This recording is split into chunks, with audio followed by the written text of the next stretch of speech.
Hi friends, అందరికీ నమస్కారం friends. చూడండి ఫ్రెండ్స్, నేనైతే భక్షాలు చేస్తున్నా అండి. కొందరు భక్షాలు అంటారు, పోలేలు అంటారు, నేనైతే భక్షాలే అంటాం ఫ్రెండ్స్. చూడండి, పప్పు అయితే ఉడకబెట్టి కొద్దిసేపు గాలికి పెట్టి కొంచెం తడి పోయినాక మిక్సీ పడుతున్నా అండి. బాగా మెత్తగా ఉడకనియద్దు పప్పు అయితే. మిక్సీ పట్టుకొని అందులో అయితే పిండి అయితే కొంచెం నేనైతే మైదా పిండి తీసుకున్నా అండి. కొంచెం సాల్ట్ వేసిన మైదా పిండిలో కలుపుతున్నా. అంత సాల్ట్ పిండిలో కలిసేటట్టు కలిపేసి కొన్ని నీళ్ళు చల్లుకుంటూ పిండి అయితే మెత్తగా కావాలని కలుపుతా ఉన్నా ఫ్రెండ్స్.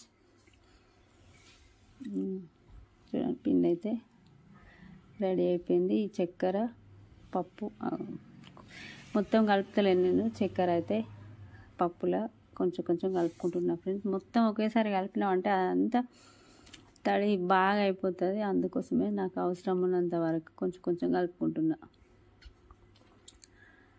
అయినా కొద్ది కలుపుకోవచ్చు అని. చూడండి ఫ్రెండ్స్, నేనైతే ఇట్లా పొడి లాంటి పప్పు చక్కెర అయితే పిండిలో వేసి అట్లా అయితే చేసుకుంటున్నా. మీరు ఎట్లా చేసుకుంటారో కామెంట్ చేయండి ఫ్రెండ్స్. నేనైతే నా స్టైల్లో ఇలా అయితే చేస్తున్నాను నేను భక్షాలు అయితే. చూడండి ఫ్రెండ్స్, ఎలా వచ్చాయి అనేది కూడా కామెంట్ చేయండి. ఎట్లా చేసాను అనేది కూడా కామెంట్ చేయండి. మీరు ఎట్లా చేసుకుంటారు అనేది కూడా చెప్పండి ఫ్రెండ్స్. మొత్తం చపాతీల లాగానే చేసేసిన. మళ్ళీ నాకు ఇంట్లోనే చేయవచ్చు ఫ్రెండ్స్. చూడండి, అట్లా చేసిన. నేను చెప్తే కానీ తెలియనట్టుంది ఇవి చపాతీలా భక్షాల కదా ఫ్రెండ్స్.